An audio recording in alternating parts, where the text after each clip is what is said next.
So, I replayed No Man's Sky, which I actually have right here. I bought this bad boy all the way back in 2016 when it originally came out, and it wasn't great, was it?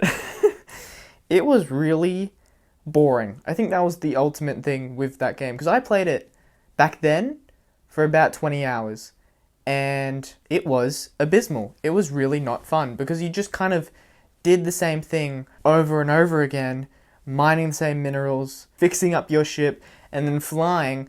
And I never finished it, but apparently way back then, the idea was to get to the center of the universe.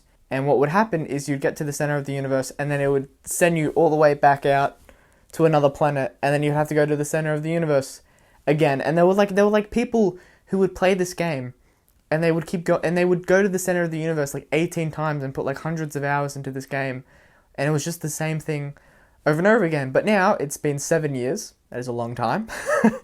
Time doesn't stop for anyone. It's been 7 years. Wow. The game has received countless updates, and Hello Games, I think, have really redeemed themselves. I think it's a really cool story, and I replayed No Man's Sky on my PlayStation 5 because you can get the free update. I really enjoyed it. I played it for 3-4 hours. I don't say this much, this isn't a word that I use often, but it's a vibe. That is the best way to describe it. It's a vibe.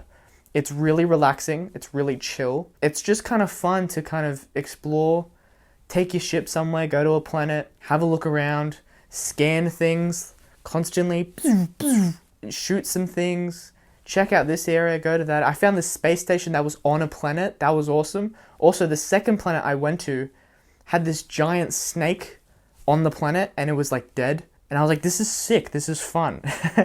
And then I built a base, and then the base was just a box, and I called it The Box. That's something you can do, and it's a lot of fun. It's just relaxing. It's something that you can turn on, you can turn off your brain, and then you can just play it, and you don't have to worry about anything. You don't have to be scared of anything. You can just have a good time and enjoy what's in front of you and explore and feel like you're actually doing something, even though you're inside your bedroom, wasting your life away, playing a pointless video game because your life has no meaning and you have no friends. I mean, what? One thing I kind of do have issues with is the crafting and storage management system that they still have. It's okay. It's kind of Destiny, and it's been the same since the original release way back in 2016. It's much better. It's much cleaner. Yeah, the inventory system is really wacky because it's got the boxes, and so you have your suit inventory and your ship inventory, but it still feels a little clanky, it feels like it's not, and for some reason, every time you open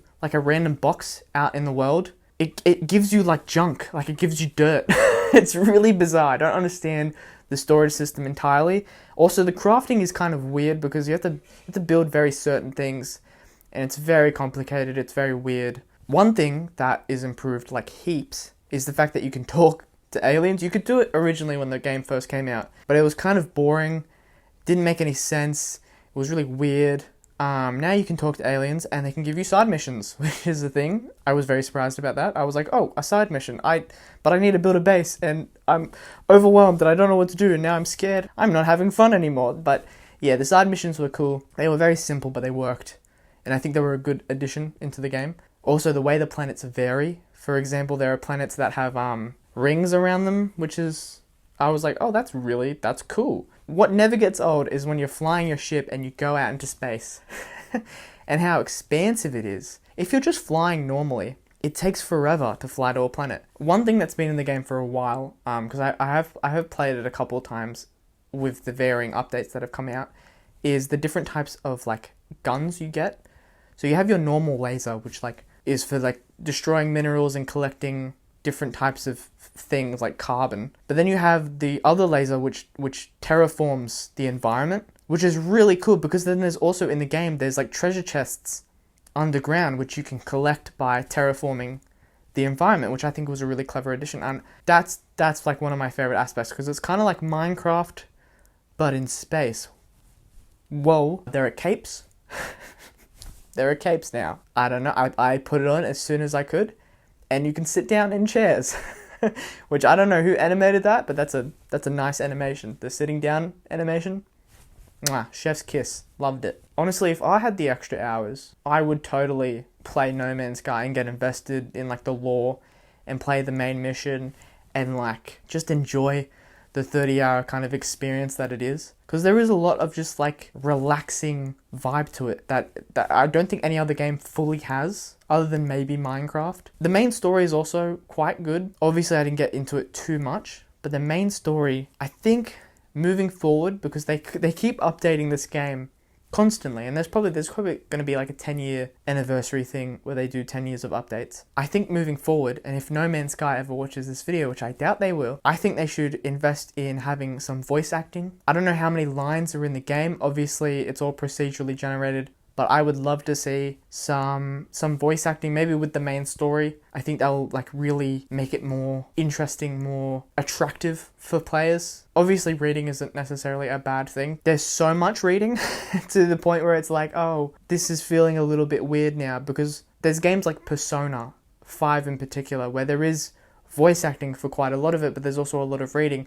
But that balance between voice acting and no voice acting is quite neat in that game. And if they can voice something like Persona 5 and 3, which is about to release, I think they can probably voice something like No Man's Sky. Again, I don't know how many lines there are. There could be thousands, there could be millions. But I definitely think it is worth the time and money to actually put the voice acting into the game. I think it will really make the main story more fun and more engaging. I think audiences will engage with it more. But yeah, that's my video. I don't fold clothes anymore.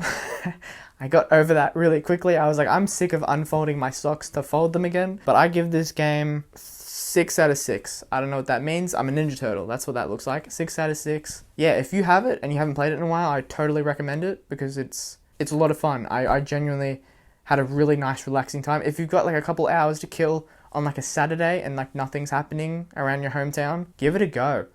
But yeah, thanks for watching. I'll be downstairs. Thank you.